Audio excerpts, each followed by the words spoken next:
Oh man, it's hot out here.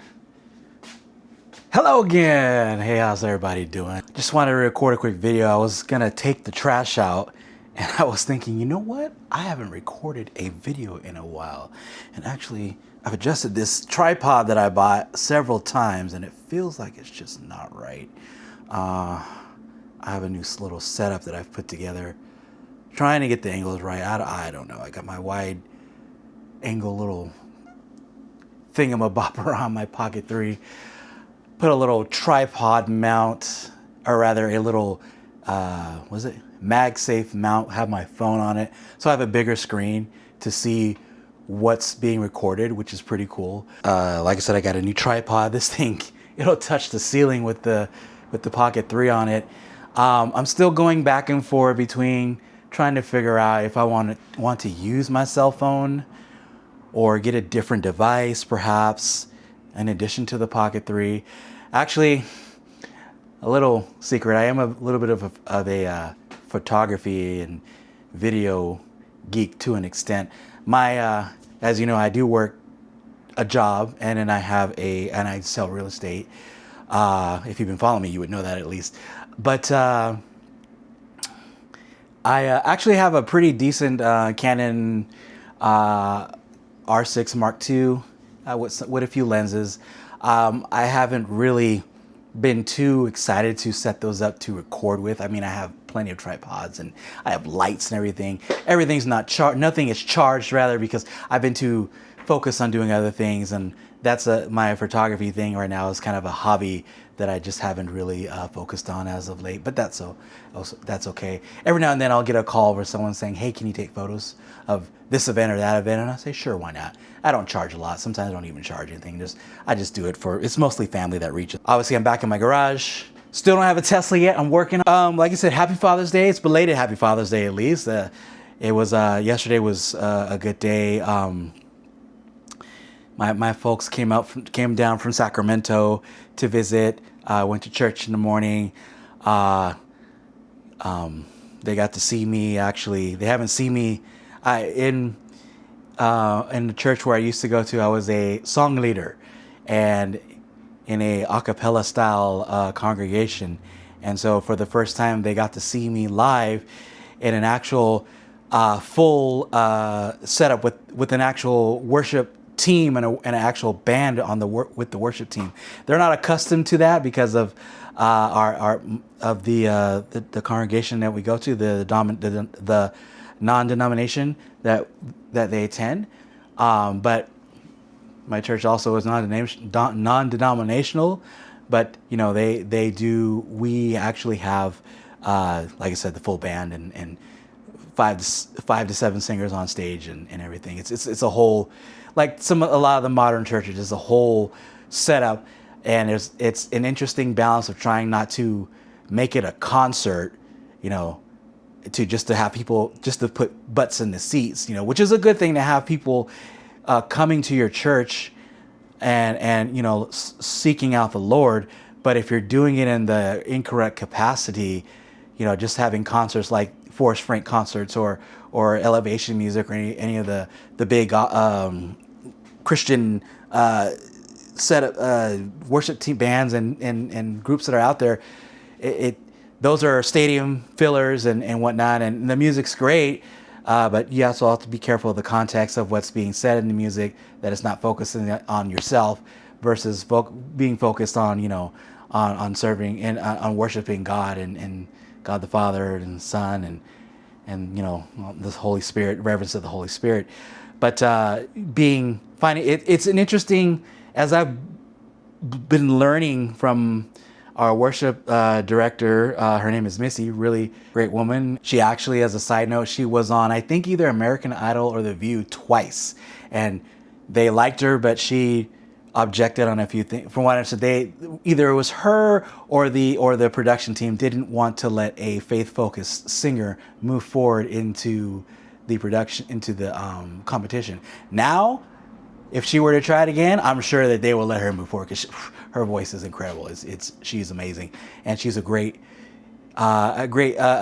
teacher. You know, I've learned a lot in the last about almost 2 years from her, and I'm still growing in that aspect. And I'm actually looking to help the worship band because we don't have a lot of instrumentalists, anyone playing instruments. We have maybe one of the pastors plays guitar, the other one plays bass, and we have a drummer, and they are, of course, are looking for more people that are God-centered and want to play instruments. I'm looking to pick up guitar. I have an acoustic here that someone gifted to me somewhere in this mess of our garage that we still have yet to clean up. But what can we do? We downsized from a 2,000 square foot house down to one that's just over 1,700 square foot. So we have a lot of stuff that we have nowhere to put it, unfortunately, unless we rent storage. Getting back to the topics, like I said, I've been all over the place, been working. I've been, with family. I've been just generally just busy, just reconnected with friends and, doing a lot of tutelage and study with my real estate business. And I'm actually working on an AI training class, which is pretty awesome, that the broker and her husband were saying, hey, because they've seen how good I've gotten with it, and they're asking to train the agents because a lot of the agents are still kind of, I don't know what to do with that. And using AI in real estate is going to be a game changer, because if not, agents are going to be replaced by the technology versus actually using it to help their business grow and thrive. So that's something that's coming up for my brokerage.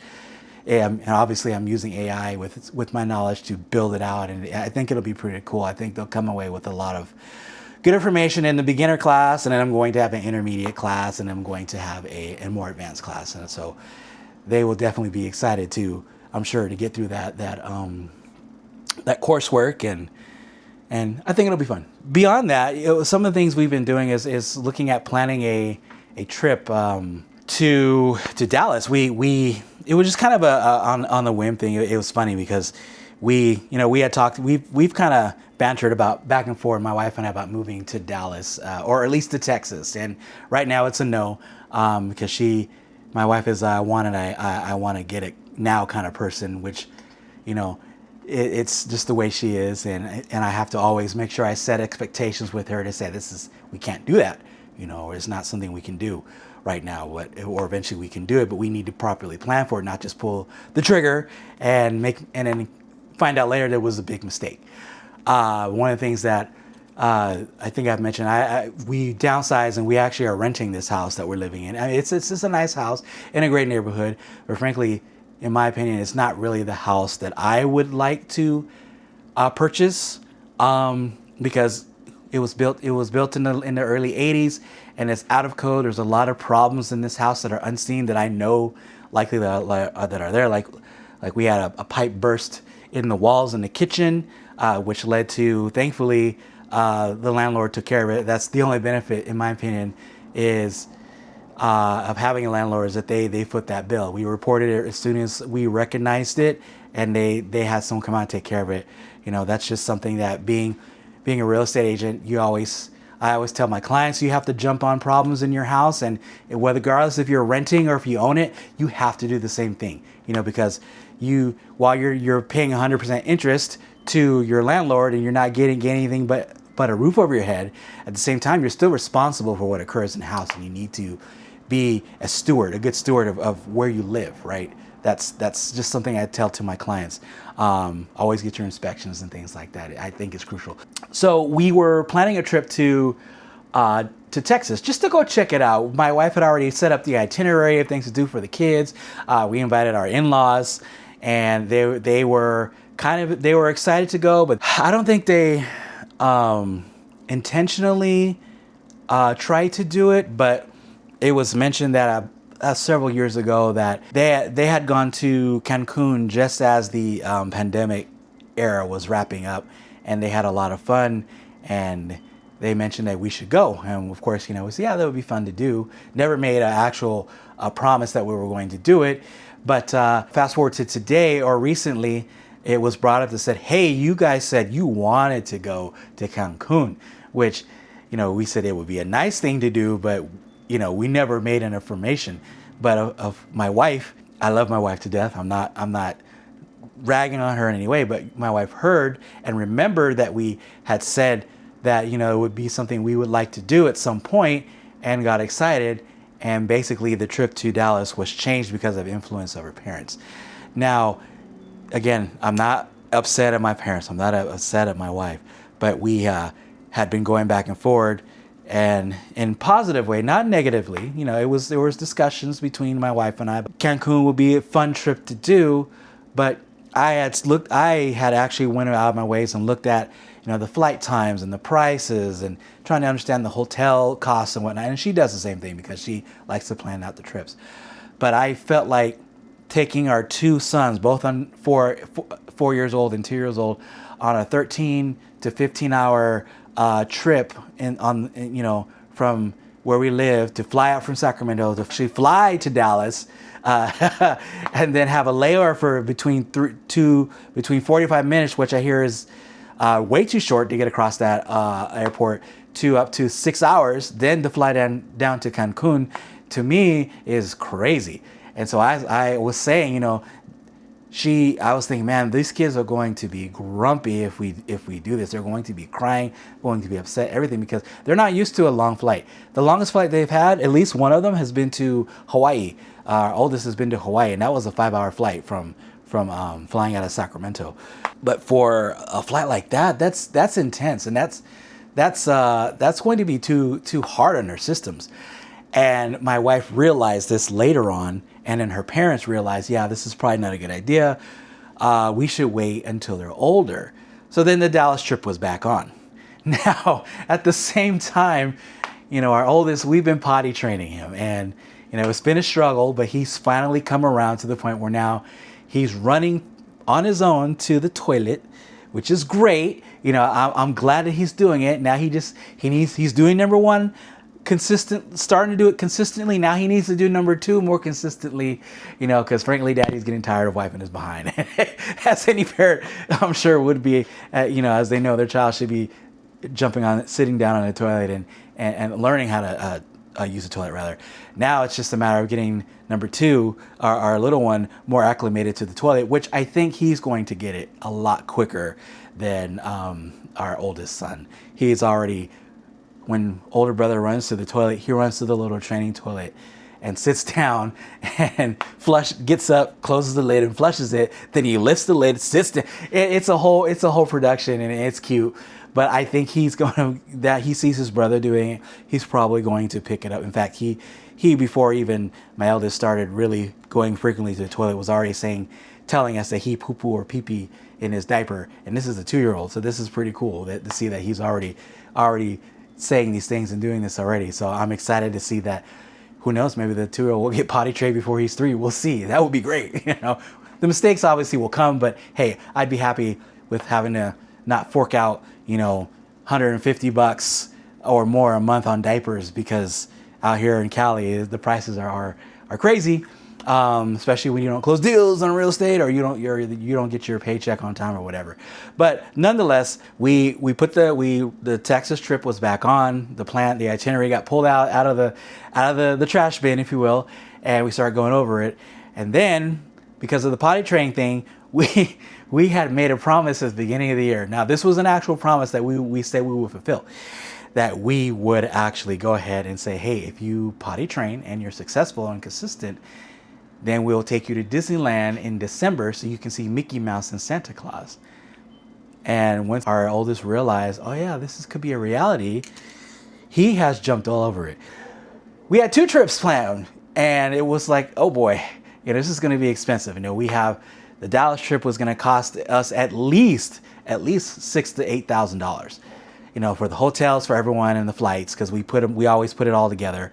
Whoever has the most on their credit card or whatever, they pay it, and everyone just pays that back. And then having to go to Disneyland again, this would be the 3rd time in 3 years. That's actually not bad. We went 2 times in 1 year, and then skipped last year, and then we're planning going. Yeah, three times in 3 years I guess it's okay. But we try to do it as cheaply as possible, because I know that going to Disneyland is insanely expensive. But we started looking at the flight cost, and we started looking at, okay, we need to get a rental car. And we're looking at the hotels, which we probably should reserve now, you know, and just get that out of the way so that we don't have to worry about that expense. You know, oh, we forgot to book the hotel. But we're likely going to pull the trigger on, we're still investigating, and there's some deals right now that we should probably capitalize before they go away. Then we realized, man, it's going to cost us at least because like again, we try to do Disneyland on the cheap on our stay and then the park tickets and everything. It's probably gonna cost us maybe $6,500 for everything, and this is us, the kids, and my in-laws. Maybe on the high side, but man, we realized that we're going to spend a lot of money, and it was probably not a good idea to do both trips. So we made a decision, and we said, you know what, let's just can the Dallas trip. Maybe we'll do it maybe next year, just to go check it out, because again, I have family out there, and plus, like I said, buying this house doesn't work out, and we can't find something in California that is affordable to the standards that we want, because, you know, an entry-level home out here is over $500,000. So that's, even for me, even with, you know, with the amount of money I do bring in, and, you know, in our income, without me closing any real estate deals, is pretty good in California. Yeah, I don't want to have a $3,500 mortgage. For me, it's too much. It's excessive. I don't understand the desire folks out here are okay with being house poor. And I do not want to be house poor. We likely won't be house poor because we have all this. We already have furniture. We already have everything. But it'll show in the groceries. It'll show in, you know, the bills. It'll show when I do need to buy another car. My little Kia Optima here, I've had this thing since 2019. I paid it off in 2 years. It was great. And it's still a good commuter car, but it's starting to show its age. And this is one of the reasons why I am looking at a Tesla, because I still have to do my little commute to the office. Now it's going to be 4 days a week. Thanks, Gavin Newsom. Thanks, Gavin Newsom. You know, I maybe it's time for me to start looking at, you know, cutting off the job and really focusing 100% on real estate, because people are still buying and selling out here, and a lot of trade up buyers are still looking, and there's foreclosures are popping up everywhere. They don't say that in the news, but it's happening in California. You know, I see the stats and stuff. I have all that access to that stuff. So, but it is what it is. Yeah, you know, channels I follow, they're all espousing the greatness of Tesla, and you know, going back to the Cybertruck thing I mentioned earlier in the video. Yeah, I'm probably gonna go test drive the Cybertruck. I haven't test drove that. I've test drove the Model S. I've test drove the Model Y. I am too fat to fit in the Model 3. Well, the correction, I can fit in the Model 3. It's just the angle of getting in sucks. But your boy has lost about 10 pounds. That's another video I'm going to make. I picked up some things, some peptides that are already working, which is fantastic. Turns to find out one of my buddies who's also my barber, he's been taking them for the last month, and he's dropped 30 pounds like that. And I think it was a good decision. Thankfully, someone at church approached me and said, hey, I do this as a business and I'm here to help you. And I said, my wife and I said, let's do it. So that's something that's coming. I'm excited to share that video. But I'll probably give it another couple weeks to show the progress and whatnot. But I can already tell my face is thinned out in 1 week. And I'm just like, wow. So my wife is going crazy. She's working out. She bought a stepper, and she's been going nuts. That I have not seen her this enthusiastic about exercise in quite a while. And I'm excited for her, and I'm excited for myself, because man, I am done with being overweight. It has become, it's tiresome. It's honestly, with everything that we have today in society, it's kind of dumb to be overweight. Yeah, sure, we gotta have all this fast food garbage that's out there, you know, that all the quick, you know, hurry up and get it now mentality that we have in today's society. But in reality, you just have to shop smart and cook your food at home. Get away from all the processed junk, you know, and sodas and whatnot. I mean, if you're gonna drink a soda, at the bare minimum, drink a diet. In fact, I went to Walmart, and I went to Target and got these Waterloo things. And honestly, my wife hates them, but I think they're pretty good. I know they don't taste sugary and all that stuff, but whatever. You know, it's something that keeps my stomach full, because on these peptides you have to drink a lot of fluids. Or because you have to remember to drink a lot of fluid, I should say, because it shuts off your hunger, your desire to eat to an extent. Like, I don't snack anymore, since I already wasn't a big snacker, but I will say I can be an emotional eater. You know, if something's stressing me out, you know, I'll indulge in a bag of Doritos, you know, or, you know, but I'm not really big on. I'm more of a savory snacker than a sweet snacker. So I'm not going to dive into a gallon of ice cream and enjoy that. But I'll go grab the Doritos or my favorite chili cheese Fritos and enjoy those. I mean, but but with this, it has been basically all the noise, the food noise. It's been silent, and it's been pretty good. But I just upped my dosage this week, and I just had to remember to drink water. In fact, now that I've said it, I realize my water's inside, but that's okay. But just to wrap up, I didn't want to make a 30-minute video, but it turned into a 30-minute video. That's okay. But yeah, that's where I've been really busy, just trying to, get through, just living life, making sure that family doesn't influence decisions that we're making. This is just something that, being, culturally, the parents do have sway, to an extent. They especially on my wife's, side, because, she's Mexican. I'm half Guatemalan. My dad's, my dad's influence, it's not there. My dad intentionally told us that he would not interfere with our marriage, but my father-in-law has a habit of not interfering, but he tries to impose his will, which is not, no man is going to allow another man to try to impose his will onto another man's marriage. But he does it in a very sly way, and I don't appreciate it. But it's something at some point I'm gonna have to really talk to him about it. It makes my wife upset, and it makes it hard for us to do things, when it comes to the kids. If we need a babysitter through grandma and grandpa, he'll say one thing and then he'll turn around and say no because of some little thing that he didn't agree with, that we do. Like, he actually doesn't like that I take my kids to church, which to me is wild. You would think that, having a father who's religious and your daughter being a religious person as well, that you wouldn't complain about your grandchildren going to church, but he complains about it. And that's something I may record about, but it's kind of a sensitive topic, and I don't want to really expose that. But it's just family drama that really is more so stuff that my wife should deal with, but it does bleed over onto me because I'm the head of household and I got to take care of business, right? Anyway, we'll go ahead and sign off here. I hope you guys have a fantastic week. Hope you had a great Father's Day, to all the dads and the grandfathers, and even to the moms where your spouse has passed away, or maybe you are a single mom and the father's not in the picture. Happy Mother's Day to you too.